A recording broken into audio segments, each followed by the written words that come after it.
Hello, can you hear me?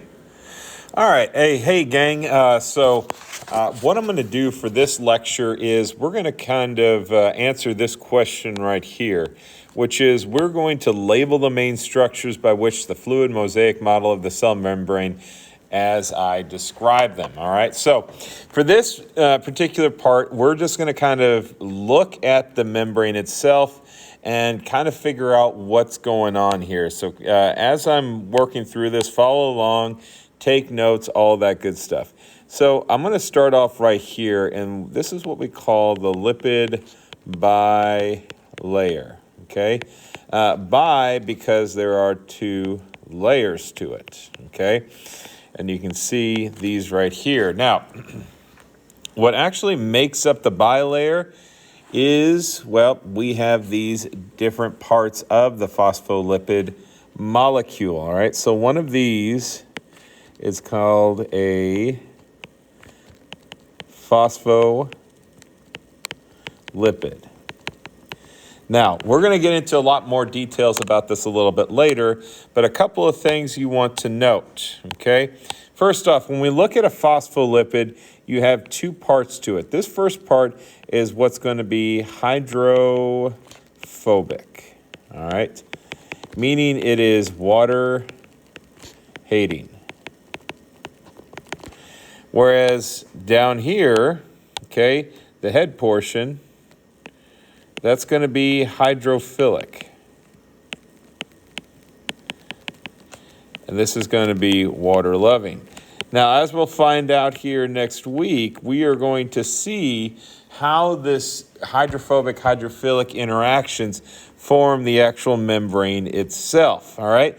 Now, if I'm going too fast or whatnot, you obviously pause the video, but let's take a look to see what we got going on. Remember, the cell membrane is a fluid, constantly moving type of membrane, okay? However, there are times in which the cell membrane needs to be more rigid than others, especially if it's cells involved in any type of structure or needs to be rigid. So the first thing that we're going to look at here are these little yellow pieces right here that you kind of find all in the actual membrane itself. All right. What these are what's known as cholesterol. And you think of cholesterol, you're like, well, that's the stuff that, clogs up heart, causes artery. Absolutely it does. It is a form of a lipid, a fat. But for our cell, okay, they serve a particular purpose. Cholesterols, what they do is allow the membrane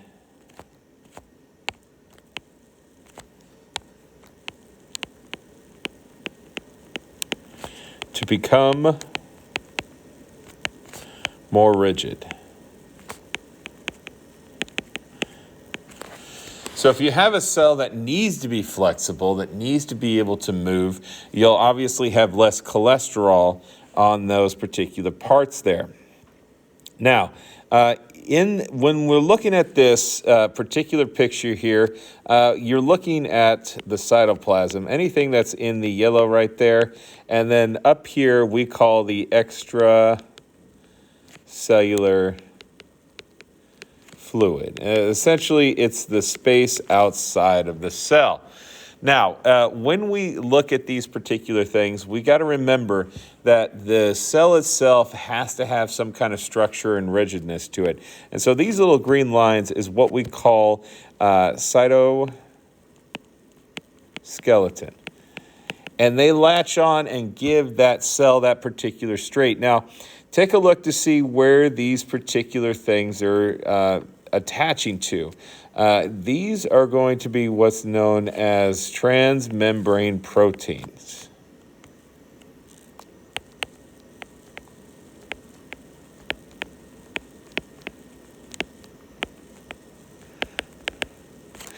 Now, transmembrane proteins really kind of have a couple of functions. Number one, allows the cytoskeleton to attach. That's one thing, okay? But the transmembrane proteins allows certain substances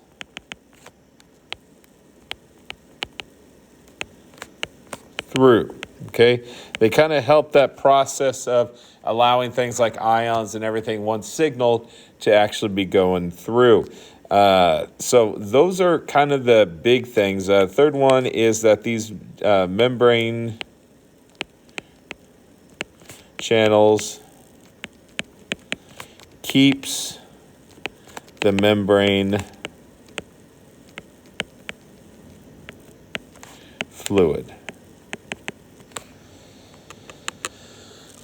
Just the more things that are in there, the less likelihood that any of these things could potentially cause any kind of problems, etc. here.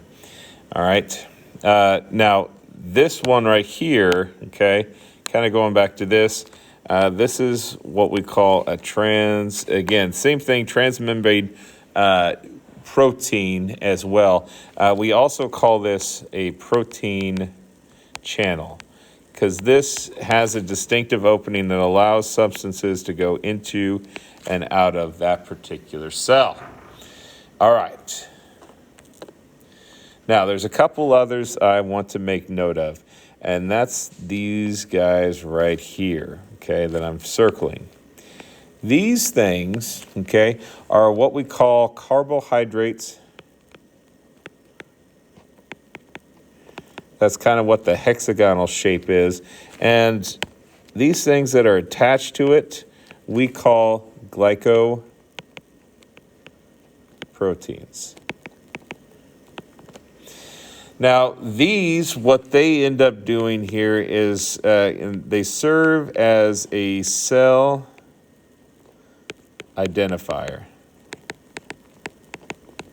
Kind of giving the cell its particular, is it supposed to be there or not? If the immune system doesn't sense the correct carbohydrates, then it's going to see it as foreign, and it's probably going to be destroyed as a result of it. So, kind of just backing up here, we're not going to go any further on the notes here, but this is what I want you to kind of know and be able to label for when we come back to class next, okay?